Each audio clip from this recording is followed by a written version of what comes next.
أعوذ بالله من الشيطان الرجيم بسم الله الرحمن الرحيم الحمد لله رب العالمين والصلاة والسلام على سيدنا محمد وعلى آله وصحبه أجمعين أما بعد اللهم رب اشرح لي صدري ويسر لي أمري واحلل عقدة من لساني يفقهوا قولي اللهم يا رحمن يا رحيم اللهم يا رحمن يا رحيم اللهم يا رحمن يا رحيم اللهم زدنا علما تزيدنا به منك قربا وحبا يا رحمن يا رحيم يا رحمن يا رحيم يا رحمن يا رحيم. Oke, eh, pekan lalu kita sudah bahas mengenai apa ontologi mahia ya.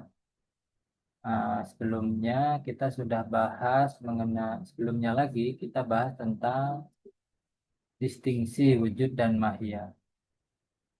Oke, jadi pertama bahwa segala yang ada itu punya aspek apa dan punya aspek ada.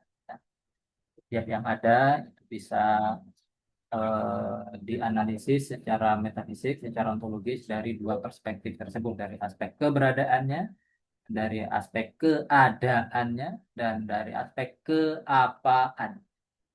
Itulah distingsi secara sederhana antara wujud dan mahia. Pekan lalu saya mulai membahas mengenai ontologi mahia. Sebenarnya eh, judul malam ini bisa juga judulnya masih sama sebenarnya ya, ontologi mahia ya, karena masih berkenaan dengan cara mahia itu ada ya. Nah, cuman pekan lalu saya pertama mendiskusikan apakah mahia itu identik dengan konsep universal, yang berarti kalau konsep berarti eh, di pikiran kita ya. Sebenarnya istilah konsep ini agak mengelirukan ya. Ibn Sina jarang pakai istilah mafhum. Eh, Baru agak belakangan istilah mafhum itu cukup ditekankan. Ibn Sina biasanya pakai surah. Surah itu term yang kompleks saja, tapi ya kompleks. Nah, kemudian setelah itu, jadi saya pekan lalu menggarisbawahi bahwa konsep universal itu tidak identik dengan mahia, ya, meskipun tetap ada irisan. Nah, ini nanti akan kita explore lagi. Dan jadi saya mengatakan di pekan lalu bahwa mahia itu bisa universal dan bisa individual, oke? Dan bisa berada dalam pikiran dan bisa ada juga di realitas eksternal. Nah, tapi di saat tetapi apa? Di saat kemudian mahia itu ada di realitas eksternal secara indrawi, dia menjadi individual. Sementara ini ya, dia menjadi individual, sedangkan di dalam pikiran dia universal ya. Nah, dalam hal ini kemudian ini jadi eh, apa? Jadi agak problematik ya. Eh, karena kemudian ada dua masalah ya di sini. Sekarang kalau mahia dalam pikiran itu universal, sedangkan mahia di luar pikiran itu individual, lalu apa artinya korespondensi? Ya kan? Lalu apa artinya korespondensi? Kedua, ia juga penting dalam memahami memahami kosmos.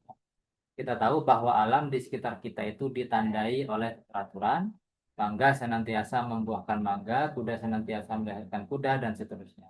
Pertanyaannya adalah apa basis ontologis dari keteraturan ini? Jadi kita punya masalah ya.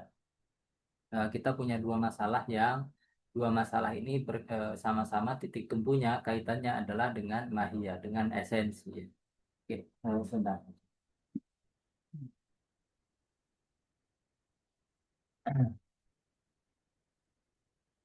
Jadi di satu sisi kita punya masalah epistemologi, apa artinya korespondensi kalau esensi di dalam pikiran kita itu universal, sedangkan dia di realitas eksternal dia individual. Itu pertama.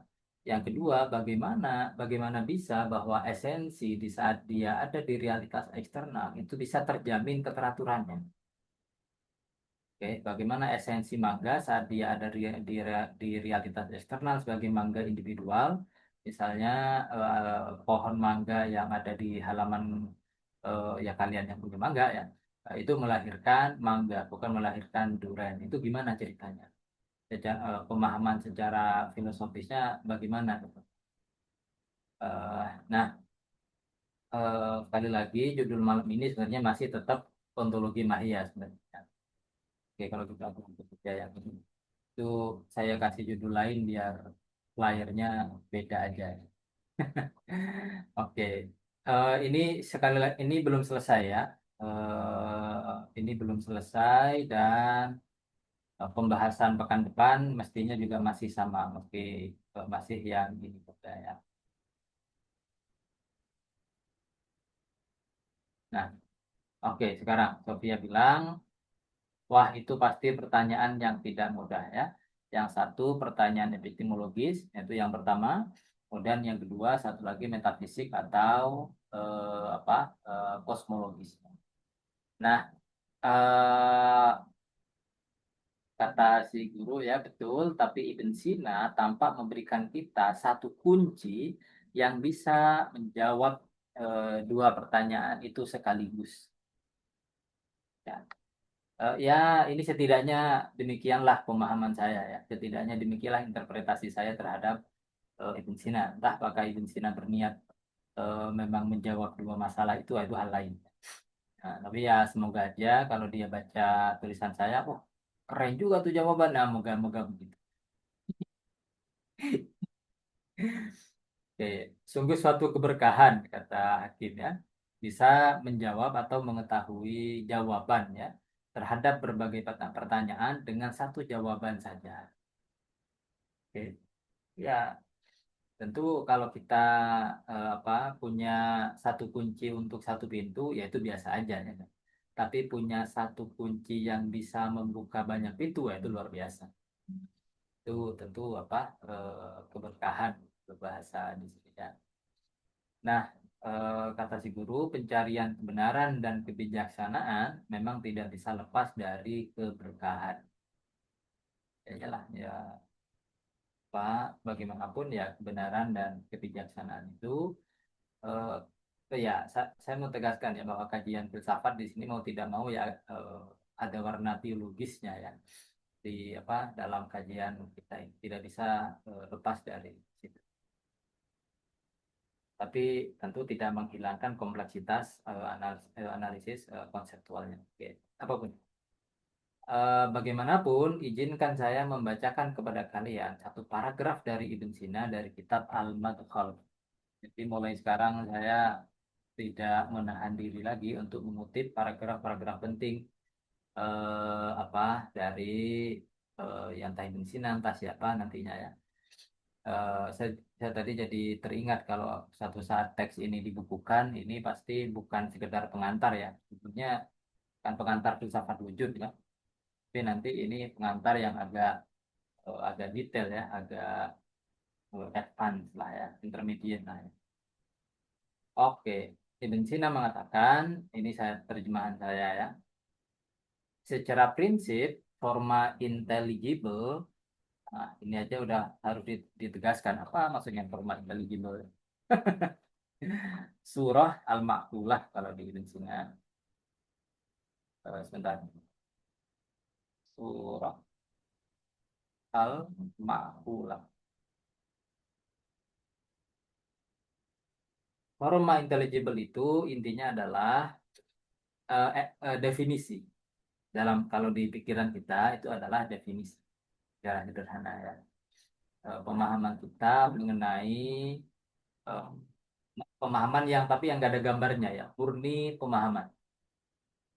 Nah, seperti misalnya saat kita menyebut benda di hadapan kita itu sebagai laptop atau atau misalnya ya gadget lah ya atau handphone gitu. Nah, memang saat dihadapkan dengan benda yang di hadapan kita ya tentu ada gambarnya, ada bahkan juga ada bendanya di luar sana ya. Tetapi saat oke eh, geser dikit ya saat kita misalnya bilang temanku mau handphone baru misalnya. Temanku mau beli handphone baru. Nah, handphone itu, kata handphone di situ, itu kan belum ada gambarnya. Secara spesifik belum ada. Dia hanya berisikan pemahaman aja, berisikan definisi saja. Yang kita tangkap secara langsung. Oh, yang kita pahami secara langsung. Oh, kalau misalnya ya, misalnya ada anak berumur 2 tahun baru belajar ngomong, mendengar pernyataan tersebut. Wah, itu si siapa temennya ayah misalnya dia mau handphone baru. Si anak kemudian nanya, handphone itu apa? Nah, dia kan belum ngerti tuh. Nah, kemudian kita jelaskan, ya, handphone itu maksudnya dia misalnya ya, kita kan punya pemahaman tuh di dalam pikiran kita, kemudian kita jelaskan, kita eksplisitkan pemahaman itu. Kita nyatakan dengan jelas, oh handphone itu maksudnya adalah alat komunikasi yang dia basisnya digital, apalah macam-macam ya kan. Kemudian kita sebutkan lah ya definisi handphone, tapi itu kan belum ada gambarnya. Karena belum jelas itu handphone merek apa, apakah Samsung, apakah Infinix, apakah Nokia, ataukah apa ya enggak. Kalau Samsung dia nanti model berapa, apakah model Note, apakah model A, apakah model S, ya enggak.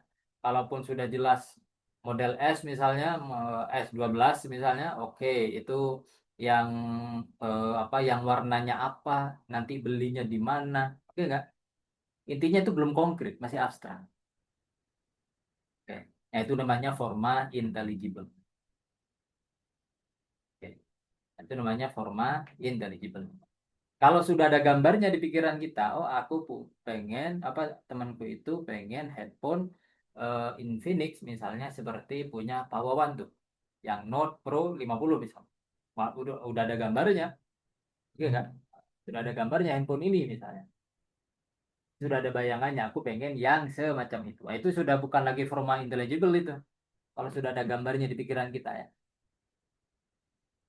Lebih tepat lagi gambar handphone, bayangan handphone milik Pak Wawan gitu yang ada di pikiran kita itu bukan lagi intelligible karena sudah ada gambarnya, sudah ada ciri-ciri individual. Nah, tapi kalau belum ada, nah itu namanya forma intelligible. Nah, forma intelligible dapat menjadi sebab bagi kemunculan forma yang ada dalam entitas-entitas konkret. Oke. Misal kalian pengen jus buah. Nah, apa sih itu jus buah? Jus buah adalah minuman yang dibuat dari perasan buah, misalnya. Kan gitu. Itu kan belum ada gambarnya itu, karena belum spesifik buah apa. Nah, tetapi saat kalian, aku mau buat jus buah. Nah, konsep jus buah ini kemudian menjadi sebab bagi kalian pengen, ya enggak? Aku pengen jus buah. Dan di saat kalian pengen, kemudian kalian beli atau buat. Nah, secara tidak langsung berarti sekarang forma intelligible yang di dalam pikiran itu menjadi sebab bagi kemunculan forma dalam hal ini jus buah yang ada di tangan kalian. Oke enggak? Forma yang ada dalam entitas konkret. Nah, itu tadi. Jadi awalnya dari pikiran, kemudian lahir di dalam kenyataan. Nah, kemudian forma yang ada dalam entitas-entitas konkret bisa jadi sebab dengan cara tertentu bagi forma intelligible. Nah, kalau misalnya ada anak berumur 2 tahun baru pertama kali ngelihat jus, ya kemudian, oh, oke, ada minuman baru nih. Oke, mulai tercetak itu di dalam pikirannya. Tapi dia belum punya nama, ya enggak? Dia belum punya nama. Dia nanya, ayah ini apa? Nah, kemudian aku bilang jus. Ini jus buah. Nah, itu berarti apa? Berarti sekarang entitas konkret, jus buah yang ada di tangan itu, sekarang dia menjadi sebab dengan cara tertentu bagi forma intelligible, bagi forma jus yang ada di pikiran si anak kecil itu. Oke enggak? Nah, jadi apa? forma intelligible hanya dapat muncul dalam akal setelah ia muncul dalam entitas-entitas eksternal. Oke nggak? Jadi ada dulu realitas realitas eksternalnya, baru kemudian dia ditangkap oleh apa? Ditangkap oleh akal, ditangkap oleh pikiran. Oke nggak? Nah, bentar ya, ini ada yang mau masuk tapi nggak bisa.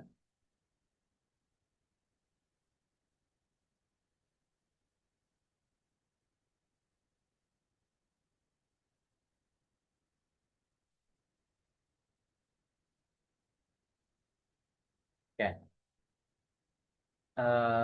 Kemudian, oke, balik lagi. Oke. Jadi sekali lagi awalnya tadi di dalam pikiran, kemudian menjadi kenyataan, tapi kemudian dari kenyataan balik lagi ke dalam pikiran orang lain, ya enggak? Nah, ini modelnya begini ya, tapi maksud di pensiunan nanti lebih dalam dari ini. Oke, sekarang karena hubungan esensi-esensi yang ada itu hubungannya dengan Tuhan dan para malaikat itu seperti hubungan benda-benda yang kita buat dengan jiwa yang membuat. Ini padat nih, begini doang padat nih. Oke, balik lagi ke contoh jus buah. Hubungan jus buah yang konkret, ya, oke. Jus buah yang konkret itu berasal dari mana? Berasal dari jus buah yang tadinya saya pikirkan, oke nggak? Nah, sekarang Ibn Sina sekarang mau bilang esensi atau forma yang real di dalam kenyataan ini mirip jus. Kalau jus tadi berasal dari pikiran kita, alam semesta ini berasal dari pikiran malaikat dan Tuhan. Hubungannya mirip tuh. Ibn Sina mau bilang gitu. Makanya dia bilang, apa yang ada dalam pengetahuan Tuhan dan para malaikat, yaitu hakikat esensi-esensi natural, ya, hakikat esensi-esensi natural yang ada dalam pengetahuan, sorry, esensi-esensi natural yang diketahui dan dipersepsi, itu ada sebelum kejamakan. Nah, ini yang ruwet nih. Ada sebelum kejamakan. Qoblal kasroh. Nah, ini nanti kalau di filsafat Latin, bahasa Latin ini disebut antere, ya. Qabl al kasrah. Oke. Kejamakan itu maksudnya apa? Ya kejamakan di sini karena setiap esensi kemudian menjadi banyak. Satu esensi itu kemudian terindividuasi dan arti menjadi individu. Enggak. Tadinya Cepat. misalnya ya buah alpukat di dalam pikiran saya itu cuma satu. Enggak. Itu hanya satu. Tetapi kemudian saya membeli alpukat sekilo. Oke enggak? Saya beli alpukat sekilo, kemudian saya bikin jus. Jadilah jus 10 teko misalnya. Oh enggak, ini kebanyakan. 5 lah. 5 teko. Oke, enggak? Ya. 5 teko itu kemudian dituang satu gelas, satu gelas, satu gelas, satu gelas. Jadilah misalnya 30 gelas. Nah, sekarang berarti apa? Tadinya jus buah yang ada di pikiran saya itu bersifat universal, tapi sekarang kemudian menjadi individual kenapa? Karena menjadi banyak sesuai banyaknya gelas. Gelasnya ada 30, maka ada berapa? Ada 30 gelas jus buah. Nah, ini mau bilang apa? Kalau dalam kasus manusia misalnya ya, dalam pikiran atau dalam pengetahuan Tuhan dan malaikat itu ada satu esensi manusia. Tapi begitu kemudian bergabung dengan materi, esensi tersebut ya, bergabung dengan materi, jadilah kemudian triliunan manusia. Itu artinya apa? Satu esensi berada di dalam kejamakan namanya. Tetapi satu esensi itu sebelum dia ada di dunia ini, dia ada Ya sebelum kejamakan. Di mana? Di dalam pengetahuan Tuhan, di dalam dan juga dalam pengetahuan para malaikat. Ini Nah, ini sebenarnya mau bilang sederhana sih. Tuhan dan eh, kalau di teologi, kalau di Mukalam jarang melibatkan malaikat ya. Tapi kalau Ibn Sina melibatkan malaikat. Dia mau bilang sederhana sebenarnya. Jadi Tuhan menciptakan alam semesta berdasarkan isi pengetahuannya. Nah, ini mau bilang gitu doang sebenarnya. Cuma gara-gara ada konsep esensi, ya ini jadi agak complicated. Ya nggak? Dia sebenarnya mau bilang gitu doang. Nah, setiap objek intelligible di antaranya itu satu makna. Kemudian, wujud dalam kejamakan terrealisasi pada makna-makna ini, sehingga masing-masing terrealisasi dalam kejamakan, tetapi tidak menjadi satu dengan cara apapun, karena dalam entitas-entitas eksternal tidak terdapat satu esensi umum, melainkan hanya pemisahan-pemisahan. Ini agak ribet ya, tapi intinya, ini Ibn Sina mau bilang, ini agak anti-platonik ya. Dalam hal ini dia agak anti-platonik. Kalau Plato bilang, oke, ada satu esensi manusia yang terpisah dari pikiran dan tampaknya ya, tampaknya Plato mau bilang. Nah, kalau Ibn Sina mau bilang, ada ada esensi manusia di dalam pikiran kita, dan pikiran manusia juga di dalam pengetahuan Tuhan dan pengetahuan malaikat, tetapi kemudian di dalam kenyataan yang indrawi ini, esensi itu masing-masing menjadi individual. Ya kan? Jadi di realitas fisik ini esensi manusia ada di saya, kemudian juga ada di masing-masing teman-teman ini semuanya. Oke enggak?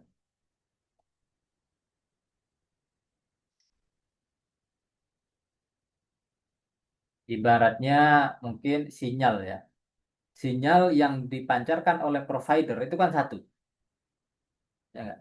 Tetapi kemudian sinyal itu dalam satu arti menjadi banyak berdasarkan apa? Berdasarkan banyaknya handphone yang mengaksesnya. Oke enggak? Sinyal WiFi lah misalnya. WiFi ya satu, sinyal satu, dia memancarkan begitu aja. Tapi begitu kemudian diterima oleh masing-masing device kita, oleh masing-masing alat kita, nah kemudian menjadi banyak. Oke, enggak? Yang mana yang paling kuat, nah, dia yang menguasai itu, menguasai sinyal wifi-nya ya kan. Kalau kalian misalnya ada satu laptop yang ngedownload film, udah yang lain jadi nge-lag. Nah, mirip gitulah ya. Kemudian setelah terrealisasi dalam kejamakan, ya aku nggak tahu kenapa kejamakan jadi gede ya. Jadi, tapi mestinya dia tulisannya kecil ya. Kejamakan tuh kanya kan kecil.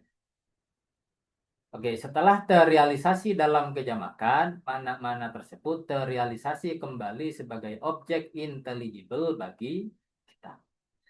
Jadi awalnya adalah pengetahuan, yaitu pengetahuan Tuhan dan malaikat, kemudian menjadi kenyataan individual di dalam yang empiris ini, di dalam objek-objek yang fisik indrawi ini.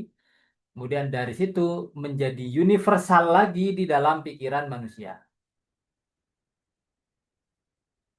Oke nggak? Jadi bisa dibilang ada dua level universalitas dalam satu arti. Universalitas di dalam pikiran Tuhan dan malaikat, ya. Ini yang menjadi sumber, menjadi sebab bagi apa? Bagi esensi yang empiris, yang individual. Kemudian esensi yang empiris dan individual ini menjadi sebab bagi esensi yang universal lagi, tetapi di dalam pikiran manusia. Enggak.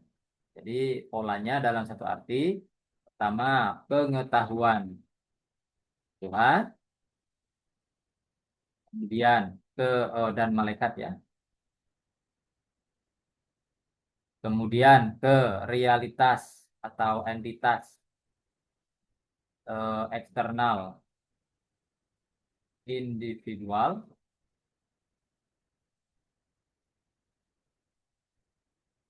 jamak, enggak karena banyak banyak manusia individu banyak. Nah, kemudian menjadi apa lagi?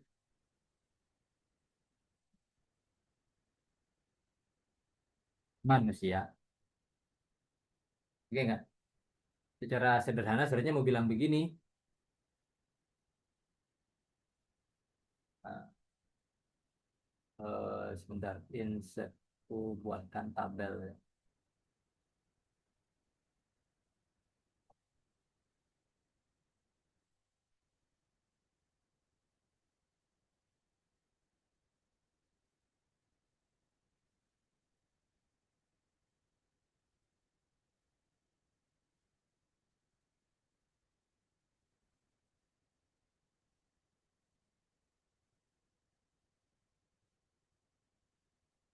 Nah,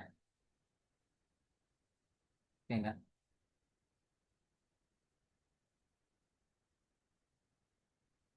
Kenapa jadi?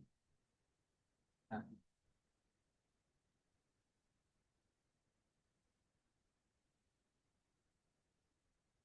oke. Isinya apa? Di sini esensi sebelum kejamakan. Yang ini esensi dalam kejamakan. Ini nih esensi setelah kejamakan. Setelah, dalam, dan sebelum. Oke Kak?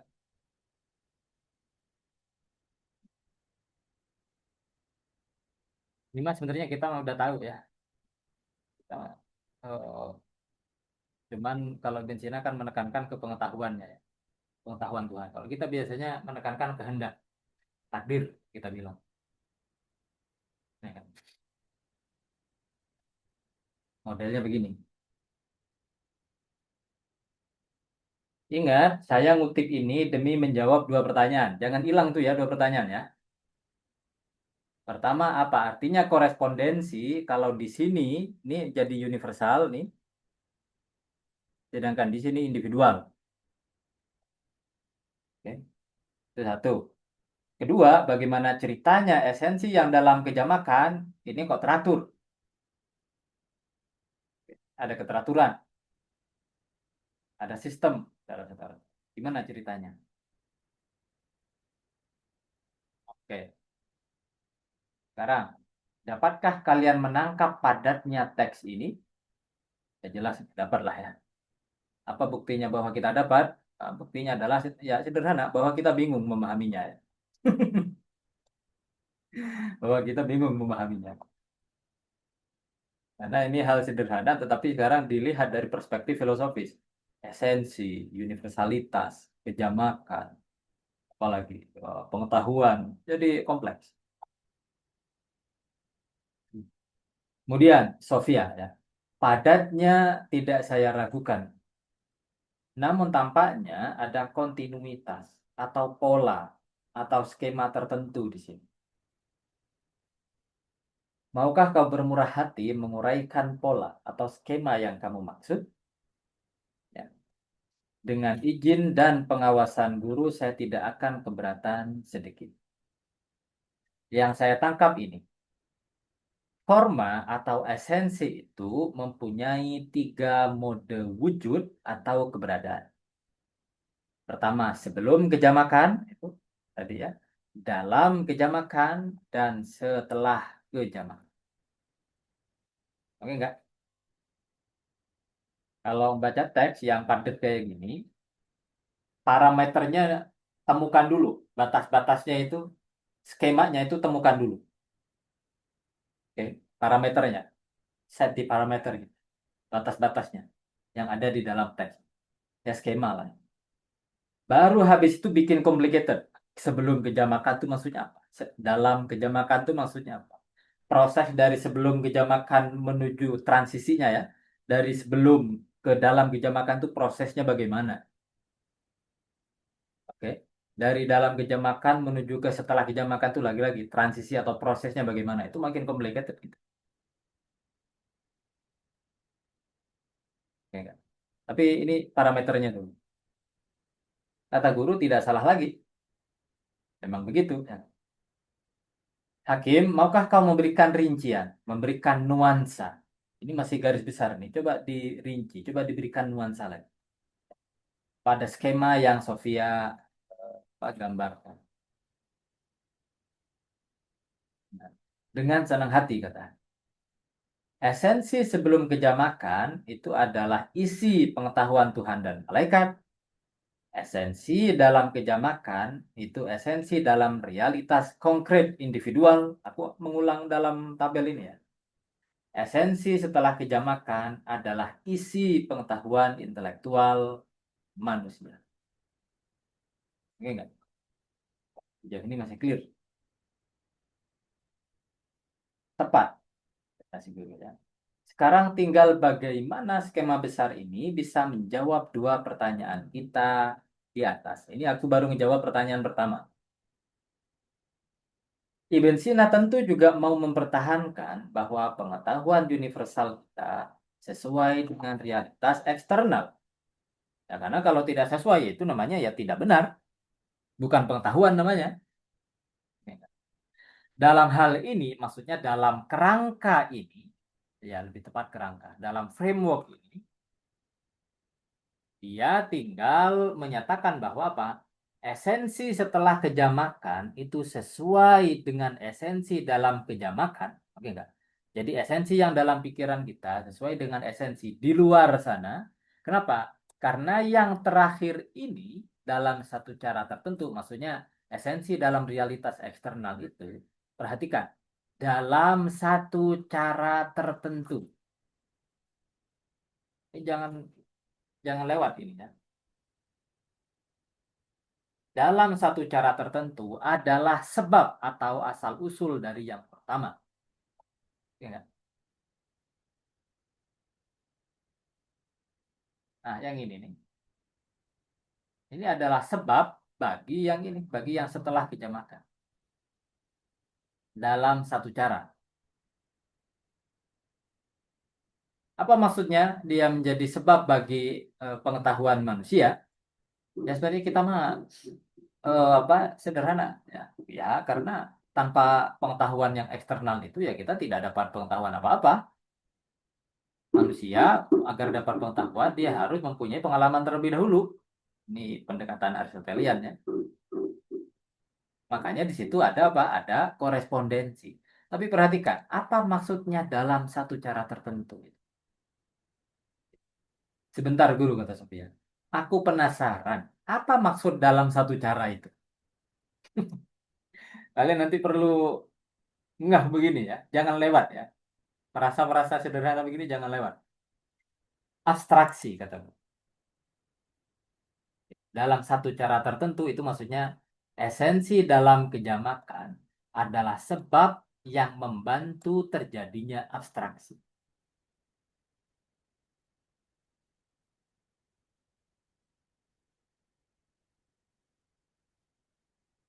Nah, ini kita ketemu lagi nih. Apa? Pertanyaannya sekarang bergeser ya. Abstraksi itu sendiri apa? Oke kan? Abstraksi itu sendiri apa? Nah, ini belum selesai ini ya. Secara sederhana, abstraksi berarti mengambil sesuatu dengan melepaskan hal lain dari sesuatu tersebut. Ini aku tambahkan lisan aja sekarang ya. Pengetahuan dalam Ibn Sina itu secara umum itu bisa dibilang ya kalau di bahasa Ibn Sina di Najr kalau nggak salah ya, mengetahui itu berarti kita mengambil forma sesuatu. Oke. Mengetahui berarti menangkap forma, ciri-ciri yang aktual dari sesuatu. Ya enggak? Nah, dalam pengalaman indrawi ya, kita menangkap misalnya laptop, oke. Laptop itu kemudian jatuh ke retina kita dan oleh retina kemudian katakanlah disetor ke otak dan otak kemudian menyimpannya. Oke enggak? Itu dalam satu arti itu sudah abstraksi, tapi masih terbatas. Oke, perhatikan. Dalam abstraksi terjadi dua hal. Melepaskan, oh sorry, mengambil sesuatu dengan melepaskan hal lain dari sesuatu tersebut. Perhatikan kata mengambil atau menangkap dengan cara apa? Sambil melepaskan hal lain. Kalau contoh makanan misalnya, kalau kita makan pisang, oke, ada buah pisang, kemudian ada kulit pisang. Oke nggak?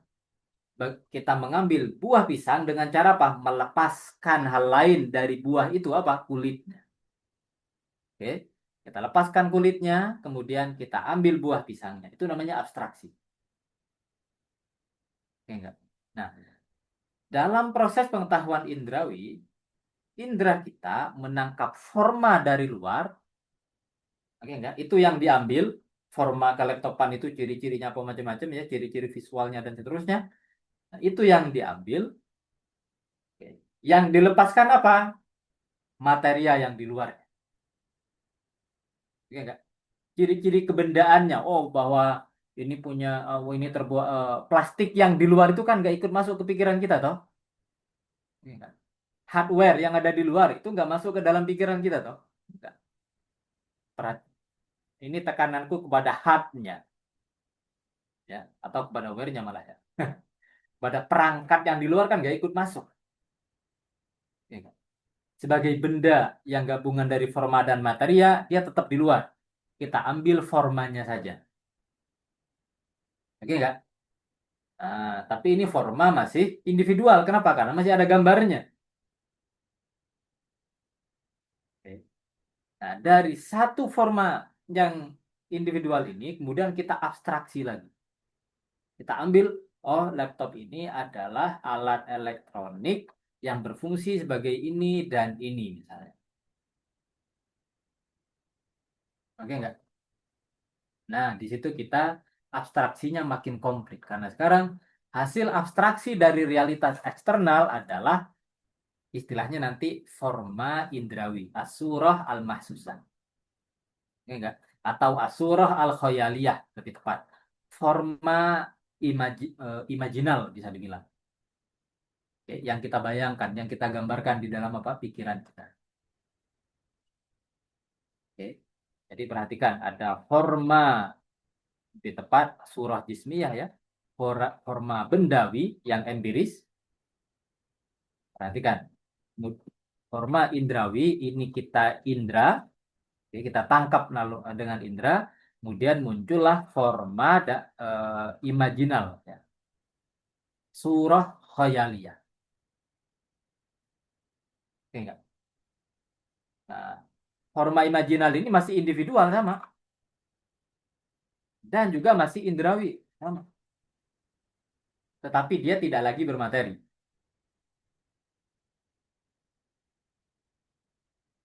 Nah, ini individual, material, indrawi. Oke enggak? Nah, kalau forma imajinal itu individual dan indrawi, tapi dia tidak material. Oke enggak? Nah, kemudian dari sini diabstraksi lagi. Nah, oh iya, bercampur aksiden.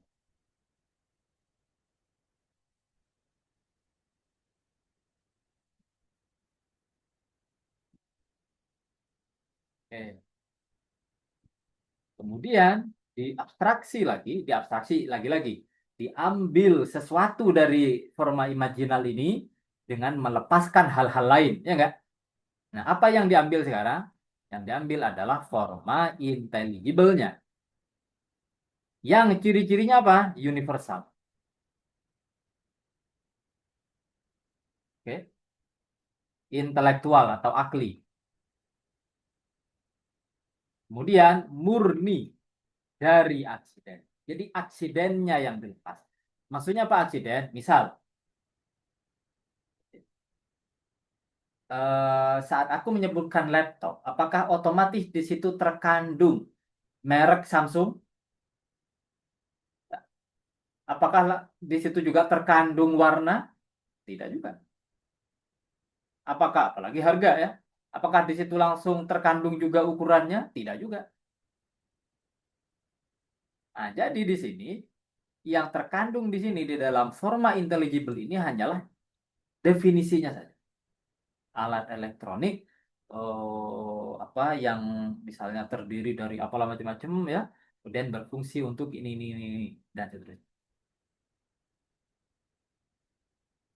Tetapi ya merek, warna, beratnya berapa, modelnya apakah laptop lipat apa enggak, touch screen apa enggak, itu aksiden semuanya itu. Ingat.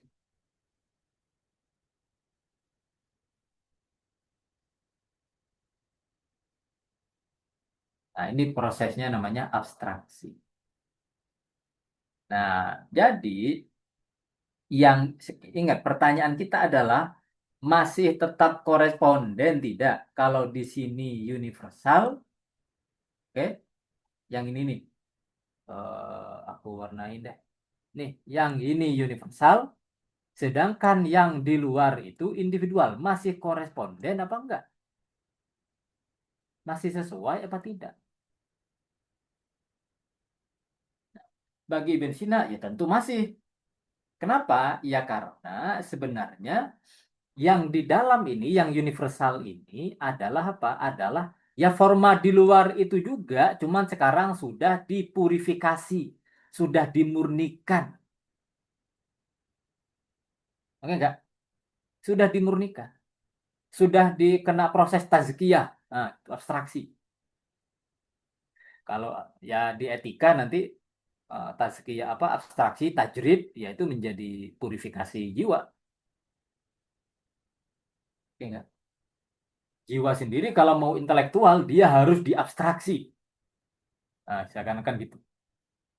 Pengetahuan, ini pengetahuan yang intelektual itu kalau dia mau murni intelektual, yang indrawi itu yang aksidental apa yang aksiden ya itu lepaskan semuanya. Kita fokus kepada apa? Esensi yang murni. Oke. Nah, jiwa kita kalau mau murni ya begitu juga lepaskan segala aksidennya. Dan aksiden yang paling dekat apa? Badan kita. Nah, itu ribet. Karena segala identitas kita, jiwa apa di dunia ini melekat ke badan. Kita anaknya siapa? Itu esensial nggak? Hmm. Oke. Jadi jelas ya pandangan Ibn Sina tentang soal nasab bagi Ibn Sina, aksiden mas, aksiden. Hei, sadar mas, sadar. Oke, dalam masalah nasab, bagi Ibn Sina, aksiden. Enggak. Eh, apalagi kewarganegaraan, aksiden bagi Ibn. Oke. Apalagi berat badan, aksiden banget.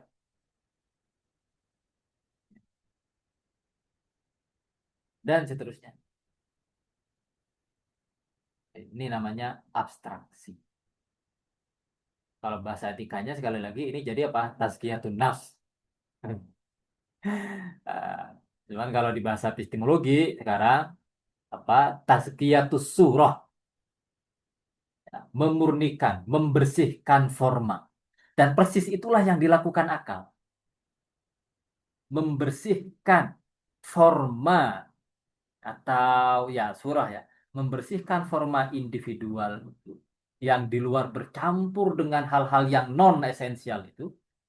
Nah, ditangkap lagi oleh akal menjadi murni lagi. Dan dalam satu arti, esensi setelah kejamakan ini korespon lagi dengan esensi yang sebelum kejamakan.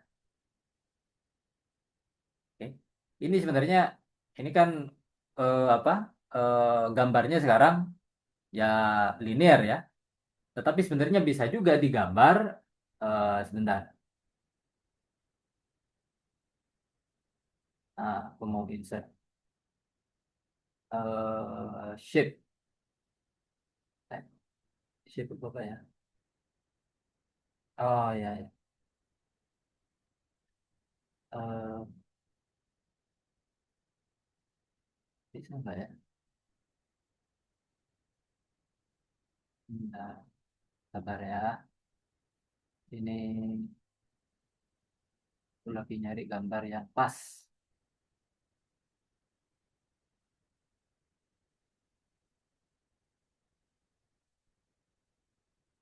Ada. Oh, cycle. Ah, ini dia. Yes.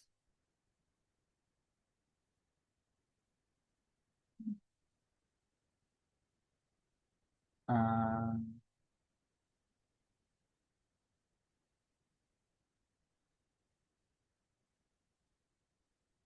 karena ini.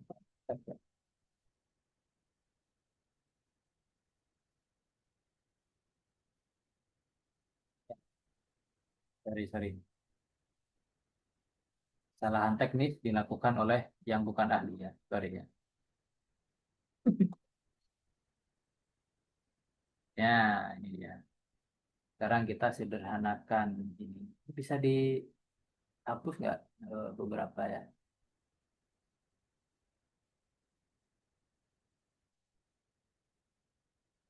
Ah, ya udah. Ini bisa dong.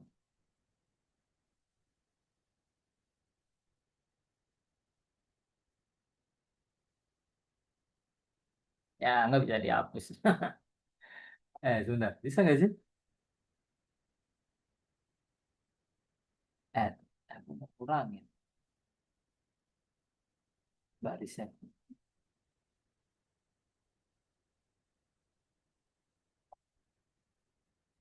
Ya, bisa ya.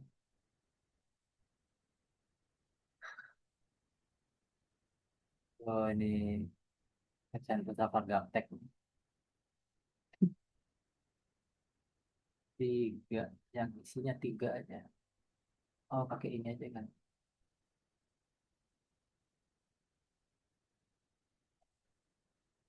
Coba. Ini.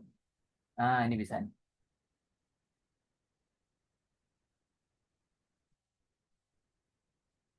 Ya, sip. Ya, gini. Di sini sensi sebelum ke jam makan. Oke. Kemudian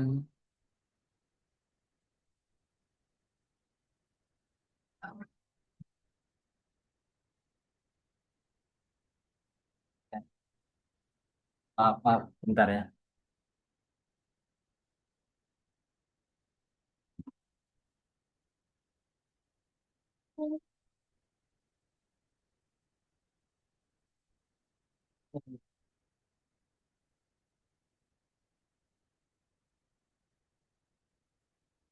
Mana tadi? Eh, ah, mana tadi? Oh, hilang.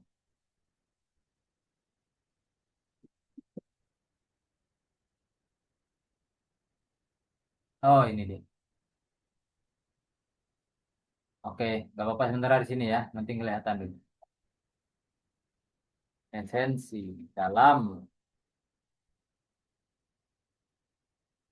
baru kemudian.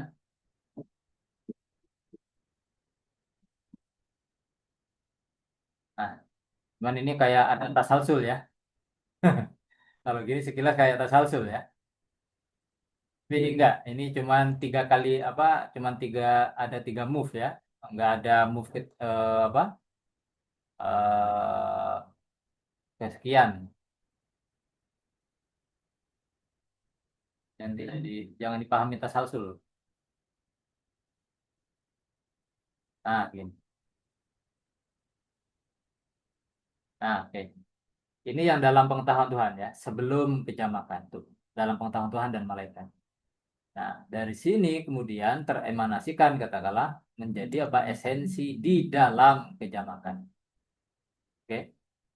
Nah, esensi dalam kejamakan ini realitas eksternal ini di luar pikiran manusia dan juga di luar, dan arti di luar Tuhan dan para malaikat.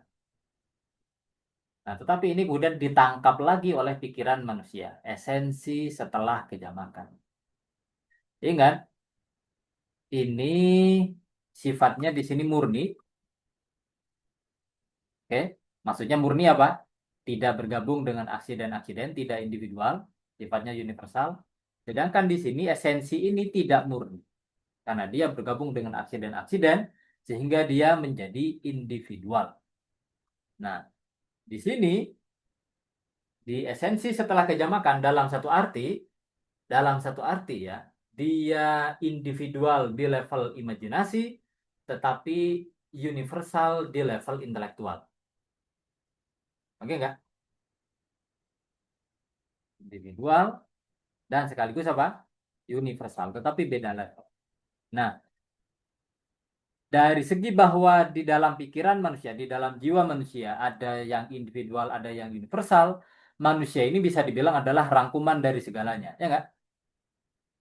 Nah, tetapi dari sisi bahwa di sini universal ini murni, nah, di sini apa pengetahuan manusia dalam satu arti kembali kepada kemurnian yang di atas. Stop, oke nggak?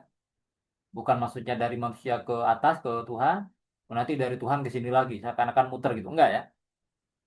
Tiga aja nih, dari satu dari sebelum ke ini ke dalam dan dari dalam kemudian ke setelah hijamakan. Nah, tapi yang di sini ini berkaitan dengan yang di atas. Oke enggak? Nah, karena itu tetap apa? Tetap koresponden. Oke, pengetahuan manusia itu tetap koresponden dengan kenyataan. Ingat di sini individual, oke, tidak murni, ditangkap oleh manusia pertama dalam rupa yang individual itu. Nah, di level ini aja ada korespondensi, ya nggak? Di level ini, di level individual ini, dia ada korespondensi. Tetapi kemudian bahkan manusia bisa lebih dalam lagi, yang aksidental itu, yang non esensial itu dibuang atau dilepaskan. Difokus kepada yang universal, yang esensial. Dan dalam satu arti dengan begitu kemudian kembali lagi ke yang di atas. Enggak. Dalam satu arti ya, nyambung lagi dengan yang di atas. Nah, di sini seakan-akan realitas yang eksternal atau esensi yang individual itu seakan-akan melalui proses purifikasi di mana di dalam diri manusia, di dalam jiwa manusia. Ini tentu kalau dieksplisitkan ini aspeknya banyak banget ya. Ini bisa cerita banyak ini. Tergantung kita mau menekankan aspek yang mana ini. Tapi ya kira-kira ceritanya ya demikian. Oke. Nah, ini kita karena memotretnya aspek esensi, kita sekarang kasih judulnya apa? Mode wujud esensi. Nah, tapi kalau diingat bahwa yang ini nih, yang pertama ini adalah Tuhan di sini, Tuhan dan para malaikat. Yang ini adalah realitas indrawi, yang ini adalah jiwa manusia. Oh, ini sebenarnya apa? Bisa dibilang apa? Haikalul wujud, the pyramid of being. Dalam satu arti prosesnya ya demikian. Kita membahas ini satu semester cukup ini. Kalau nggak kurang malah. Tiga. Oke. Sampai di sini. Apakah ada pertanyaan? Pak, Ya. eh, sebenarnya tuh makna korespondensi yang kan tadi dari universal kok tiba-tiba ke apa individual. Nah dari pernyataan apa dari yang Bapak jelasin tadi sebenarnya tuh korespondensinya ke universal juga nggak sih Pak? Iya, iya. Ke yang universal juga. Ke yang universal juga kan Pak? Ya, karena bagaimanapun yang universal juga terkandung di sini. Tetapi dikerubungi gitu ibaratnya. Oke, enggak? Melalui abstraksi tadi ya Pak, kira-kira. Oh iya, kemudian universal ini ya Hmm, korespondensinya melalui abstraksi. melalui abstraksi, oke. Oke, Pak, enggak? saya mau nanya Pak. Nah, kan ketika Tuhan ingin menciptakan sesuatu, kan kalau yang saya tahu, yang sepemahaman saya, bahwa Tuhan memikirkan dirinya. Itu memikirkan dirinya itu terjadi mahia nggak sih Pak sebenarnya? Kalau yang kamu maksud mahia Tuhan, ya Tuhan menginteleksi diri. Tapi bukan mahia yang di sini ya, yang di abstraksi ya bukan. Oke. Karena dalam kasus Tuhan, esensi itu pertama identik dengan eh, wujudnya, ya itu satu. Dan esensi yang sama itu dia adalah ya dia yang adalah akal, dia juga yang memikirkan, yang berkontemplasi, dan dia juga yang dikontemplasikan. Ingat cahaya. Cahaya itu dia jelas terang, ya enggak? Dan dia juga menerangi, dan tentu dia juga menerangi dirinya dalam Tuhan. Ya enggak? Membuat dirinya terlihat gitu. Oke, dia terang, kemudian dia juga terang pada dirinya dan juga bahkan menerangi yang lain. Ya. Jadi strukturnya demikian. Jadi satu esensi yang sama itu adalah pemikiran, dia juga adalah subjek yang berpikir, subjek kontemplasi, dan bahkan dia juga pada saat yang sama adalah objek kontemplasi bagi diri. Oke.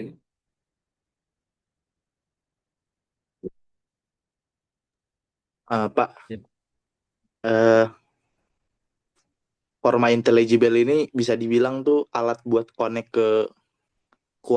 ke esensi sebelum kejamakan itu. Hmm, dalam satu arti iya. Berarti Dalam bisa satu, dibilang konektivitas ke Tuhan melalui forma intelligible gitu, Pak. ah,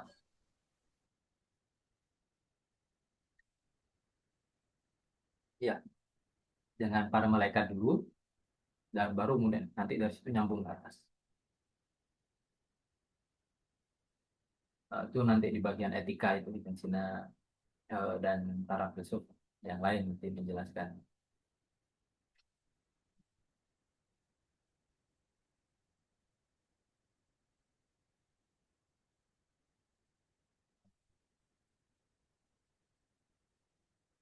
Ya. Yang lain, apakah ada pertanyaan?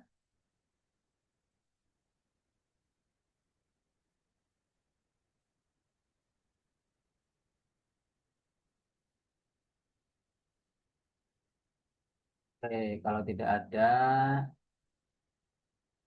ini aku mau pesen lagi ya, ini yang sabar belajar.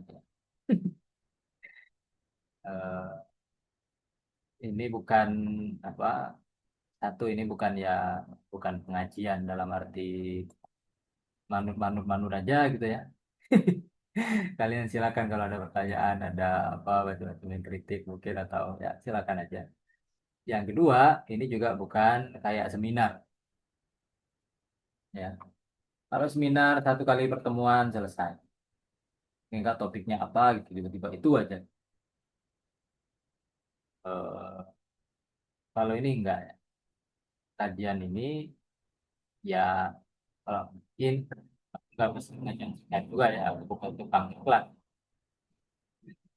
Jadi teman saya kalau mau apa dapat dari ya kuncinya ya sabar pelan-pelan. Oke, sekarang kita akan masuk ke Jawahirul Quran.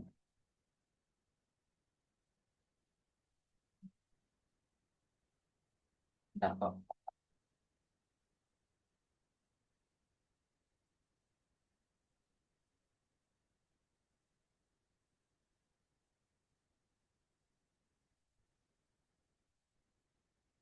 Oke, auzubillahi minasyaitonirrajim. Bismillahirrahmanirrahim. Di bab yang lalu kita sudah bahas mengenai eh, bagaimana ilmu-ilmu keagamaan semuanya itu muncul dari 10 ilmu yang atas 10 cabang yang sebelumnya. Ya. Yang intinya ini adalah skema bagaimana pengetahuan di dalam Al-Quran itu dipetakan. Ghazali bikin dua kelompok besar ya, ada ilmu yang esensial, kemudian ada ilmu yang tambahan. Yang esensial itu adalah pengetahuan tentang Tuhan, kemudian pengetahuan tentang apa akhirat, yaumil akhir, amanah billah wal yaumil akhir ya. Kemudian yang ketiga adalah bagaimana cara sampai kepada Tuhan. Dulu. Itu yang esensial, udah. Ya, kan? Itu yang esensial. Nah, kemudian yang bersifat tambahan adalah bagaimana cara menata suluk. Nah, menata perbatasan itu tugasnya ilmu kalam, biar tidak yang di dalam tidak keluar, yang dari luar tidak mempengaruhi yang di dalam. Ya. Tidak dalam hal ini maksudnya kalam. Kemudian fikih mempelajari mengatur cara kerja aktivitas yang di dalam biar teratur itu. Kemudian yang terakhir mengenai kisah-kisah orang-orang yang suluk maupun kisah orang-orang yang menolak untuk eh, suluk. Gitu.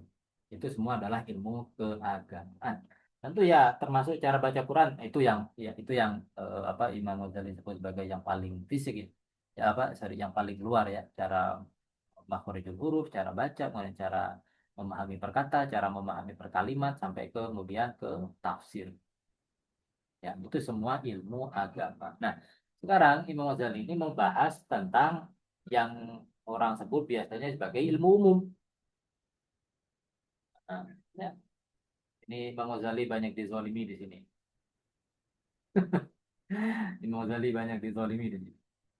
UIN itu dalam satu arti integrasi ilmunya itu agak-agak mau anti Ghazali, tapi secara tidak sadar ujung-ujungnya mengafirmasi Al-Ghazali lagi. Ya.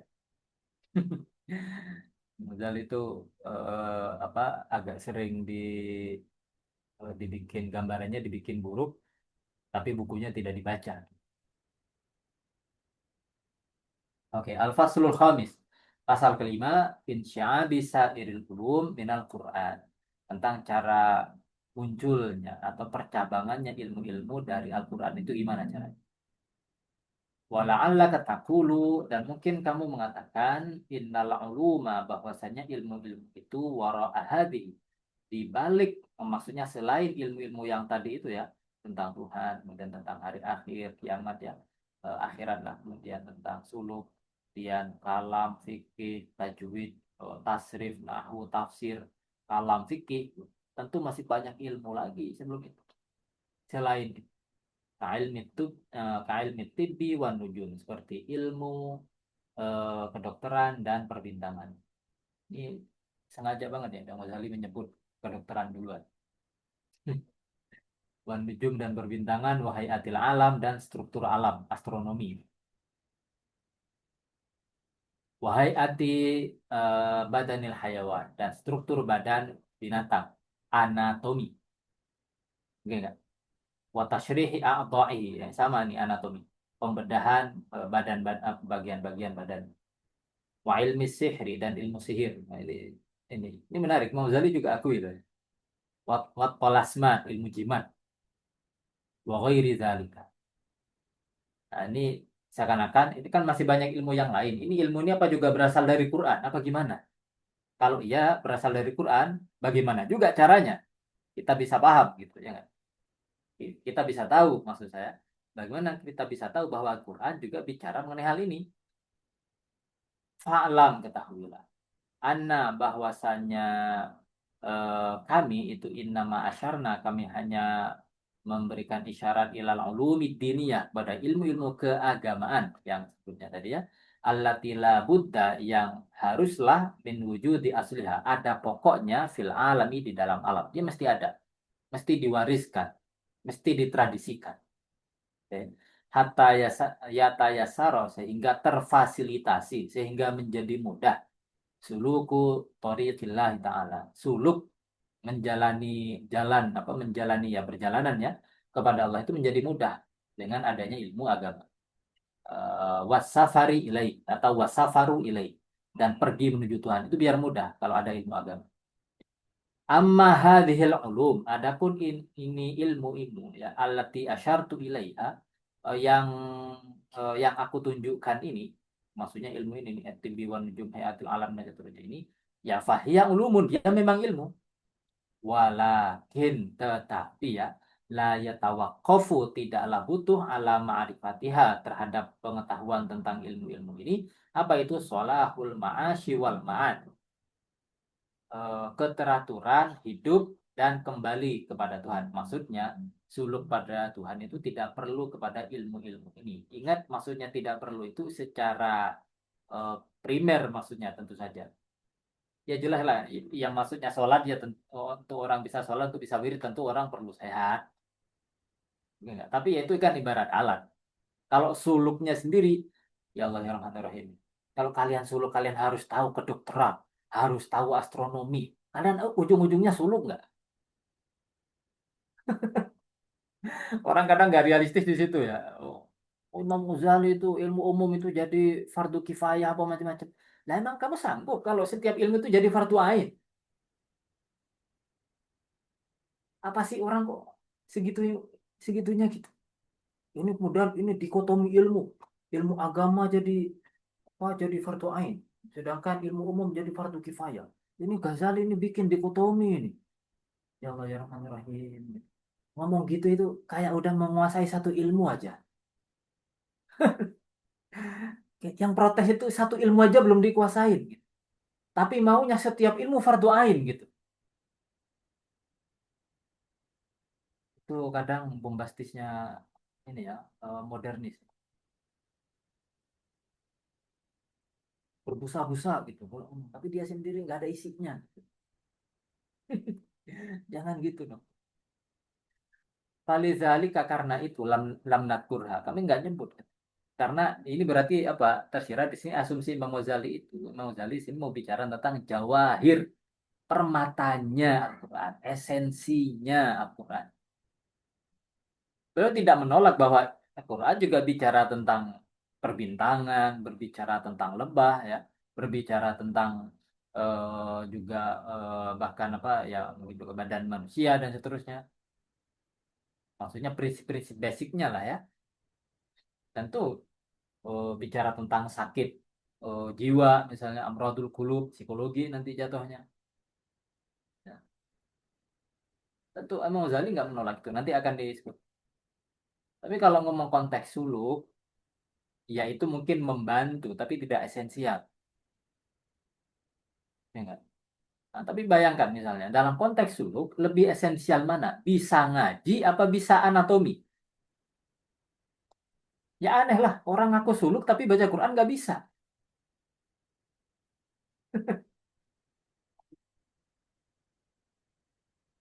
Wawara ama adat tuh, dan dibalik apa yang telah aku sebutkan itu, ulumun ukhoru. Ada banyak ilmu lain, yu'alamu tarojimuha, yang identitasnya bisa diketahui, wala yakhlul alamu, dan alam tidaklah sepi aman ya'rifuha, dari orang yang mengetahuinya. Pasti ada orang yang tahu. Makanya cukup fardu kifayah. Udah pasti ada. Wala hajata ila dzikriha, dan tidak perlu juga apa menyebutkan. Bal aku, bahkan aku sekarang katakan, kata Imam Ghazali, zahara lana, tampaklah bagi kami, bil basiratil wadihah, melalui basirah yang jelas. Basirah ini kalau di Imam Ghazali ya kadang dia bermakna akal aja, kadang bermakna kolbu, yang lebih ini lagi. Tapi apapun, kita lanjut. Allati la yutamara fiha, yang tidak bisa diragukan. Anna fil imkani wal quwwat, bahwa dalam kemungkinan dan potensialitas terdapat asnafan, kelompok, minal ulumi, ilmu-ilmu, ba'du, yang sementara ini lam tahruj minal wujud, belum keluar dari wujud. Ini Mau Ghazali ngomong 1000, eh, kalau sekarang berarti sekitar 900-an tahun yang lalu ya. Sekarang kita tahu ya ada ilmu apa ya, fisika kuantum, kemudian ya banyak, ya nggak? Banyak banget ilmu-ilmu yang sekarang baru keluar di abad modern. Wa in kana fi quwwatil adami, bahkan meskipun ya memang dalam potensi manusia al-wusulu ilaiha, sampai pada ilmu tersebut. Bahkan juga wa ulumun, ada juga pengetahuan-pengetahuan kanat qad kharajat, yang dahulu dia telah keluar ilal wujud, ya, kepada eksistensi, maksudnya sudah manusia ketahui, tetapi wan darasat al-an, tapi sekarang sudah sirna. Oke, jadi falan yujada, maka tidak akan pernah ada fi hadhil asor, di dalam masa-masa ini, ala basitil ardi, di atas muka bumi, man ya'rifuha, orang yang mengetahuinya. Sederhana aja. Kita belum tahu misalnya bagaimana piramid dibangun. Ya, itu aja ribet. Ya, wa ulumun ukhar, dan juga terdapat banyak ilmu lain laisa fi quwwatil basyari aslan, yang tidaklah di dalam potensi manusia sama sekali, idrakuha, mengetahuinya, wal ihatatu biha, dan menguasainya, wayahdha, dan mengetahui nya, ya, siapa, ba'dul malaikatil muqarrabin, sebagian malaikat yang didekatkan.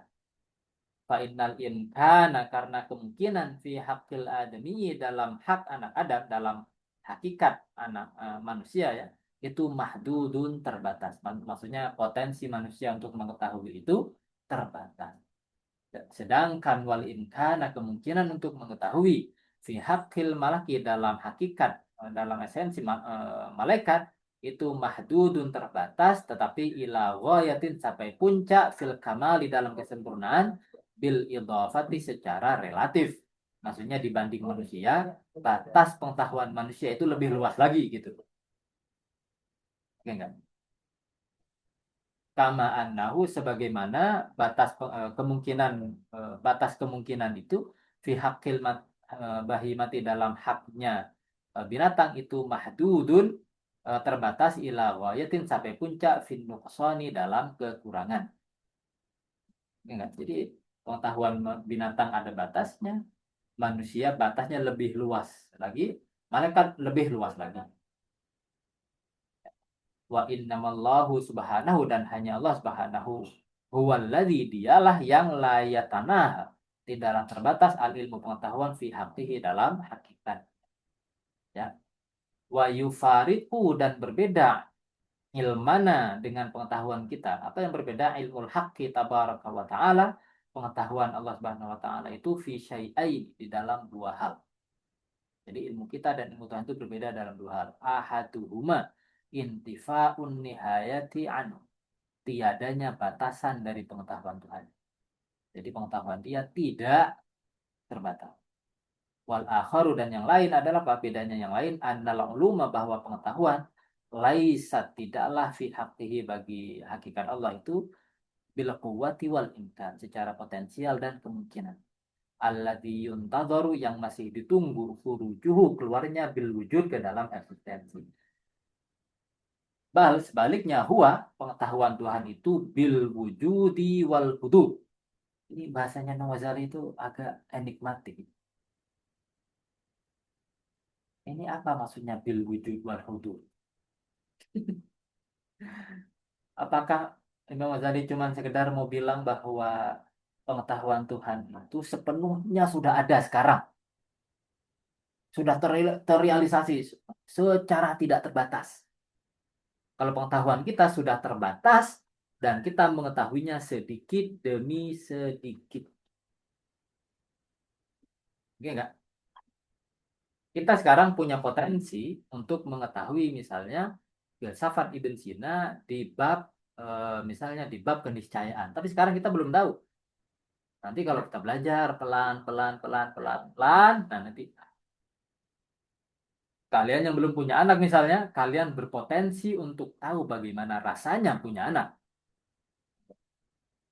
Tapi nanti kalau kalian sudah punya anak, nah, kalian pelan pelan akan tahu. Nah, pengetahuan Tuhan itu segalanya, mulai dari yang dahulu sampai yang masih akan datang nanti, sudah ada semuanya. Kalau di bahasa Al-Quran, wa in min syai'in illa indana khazainu. dan tak satu pun kecuali pada kamilah terdapat apa perbendaharaan. Segalanya ada di sana. Oke. Kemudian wa ma nunazzilu illa biqadarin ma'lum. Dan kami tidaklah menurunkannya kecuali dengan kadar yang telah diketahui. Tuhan juga menurunkan perbendaharaannya secara efisien. Enggak, turunnya itu yang sedikit demi sedikit. Tapi di dalam pengetahuan Tuhan terpendam semua. Ya. Cuman ya lagi-lagi ini kenapa yang saya dibilang bil wujud wal futur. Apapun lah ya. Jadi fakullu mungkinin setiap yang mungkin fi haqqihi bagi Tuhan minal kamali berupa kesempurnaan. Maksudnya setiap kesempurnaan apapun yang mungkin ada itu pada Tuhan fahuwa hadirun maujud. Itu telah hadir dan ada pada Tuhan. Kalau di bahasa Ibn Sina nanti wajibul wujud itu apa bahasa apa wajibul wujud wajibun min kulli apa istilahnya ya. Jadi istilah Ibn Sina. Jadi pada sang niscaya ada itu segalanya telah ada, telah terrealisasi. Segala kesempurnaan. Jadi ini berbeda dengan nanti yang disebut sebagai proses teologi, teologi proses yang diilhami oleh filsafatnya Alfred North Whitehead. Menurut filsafat teologi yang dipengaruhi oleh filsafatnya Whitehead itu, melalui penciptaan Tuhan juga belajar. Eh, Tuhan juga belajar. Artinya apa? Dia memperoleh kesempurnaan yang baru. Yang berarti apa? Sekarang nih Tuhan punya potensi untuk meraih kesempurnaan tertentu. Tapi sekarang kesempurnaan kesempurnaan itu belum ada, belum hasil, belum dimiliki oleh Tuhan. Melalui proses penciptaan Tuhan juga belajar dan akhirnya Tuhan memperoleh kesempurnaan yang sebelumnya tidak dia miliki. Perlahan-lahan belajar, belajar, belajar. Nah, itu agak beda dengan posisi filsafat tradisional pada umumnya. Bahwa Tuhan telah sempurna. Segala kesempurnaan yang mungkin untuk Tuhan itu telah ada. Oke, demikian.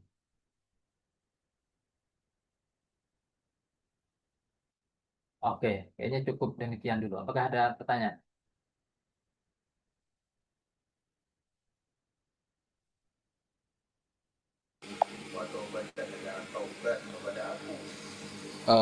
Izin saya mau tanya Ya, silakan. itu kan tadi kan dikatakan bahwa pengetahuan manusia itu kan terbatas ya, benar kan itu ya? Ya, ya benar.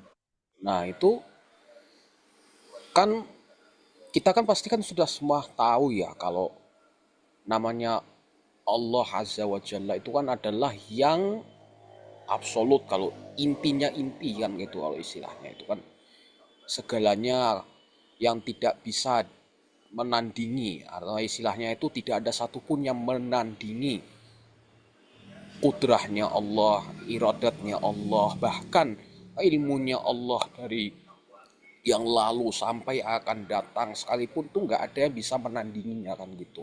Nah kan yang jadi tanda tanya bagi saya itu bagaimana, atau kalau kita ya istilahnya katakanlah manusia yang terbatas ini, bagaimana caranya kita untuk mengetahui kesempurnaan ilmunya Allah gitu istilahnya, atau ya bukan sampai ya ya bagaimana caranya itu istilahnya kita langkah-langkahnya kan gitu ya istilahnya, langkah-langkah apa yang harus yang bisa dilalui untuk bisa mengetahui kalau Allah itu memang benar-benar sempurna, ilmunya itu memang tidak bisa ada yang bisa menandinginya sekalipun gitu istilahnya. Itulah pertanyaan yang bisa saya sampaikan.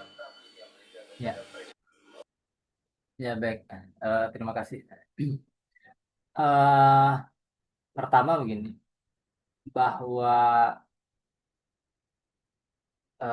gimana ya, pengetahuan Tuhan tidak terbatas. Yang kita ketahui dari fakta itu, dari apa, bahwa pengetahuan Tuhan tidak terbatas, ya sebatas itu udah.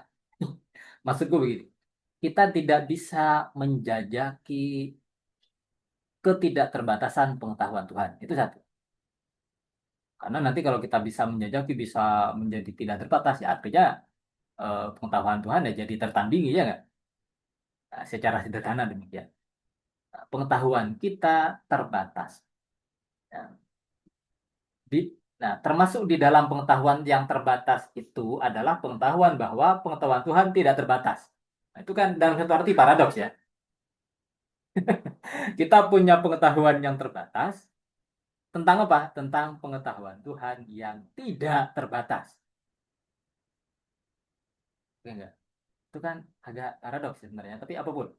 Pertanyaannya sekarang adalah bagaimana kita bisa tahu bahwa pengetahuan Tuhan itu tidak terbatas. Oke, jadi kita sekarang posisikan pernyataan bahwa pengetahuan Tuhan tidak terbatas. Nah, kita posisikan itu sebagai kesimpulan. Pertanyaannya sekarang adalah langkah-langkahnya. Kalau di logika nanti jatuhnya jadi premis-premisnya itu untuk sampai ke situ itu bagaimana? Oke nggak? Premis-premisnya itu untuk sampai ke situ bagaimana? Ya, ini tentu apa, pertanyaan yang tidak mudah ya. Kalau Aquinas nanti ya bakal bilang ya melalui analogi, ya, melalui kalau bahasa Indonesia taskik ya.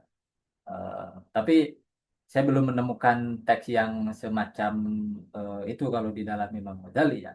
Ah, tetapi di antaranya, di antara eh, apa, kalau argumen yang Imam Ghazali sebutkan dalam Risalah Qudsiyah misalnya, di dalam Al-Mutasawwiful I'tiqad adalah dengan cara merenungkan keteraturan dan keajaiban-keajaiban alam semesta.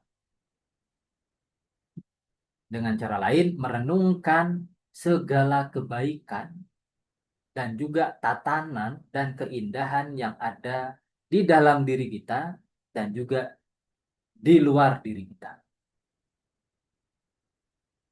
Oke.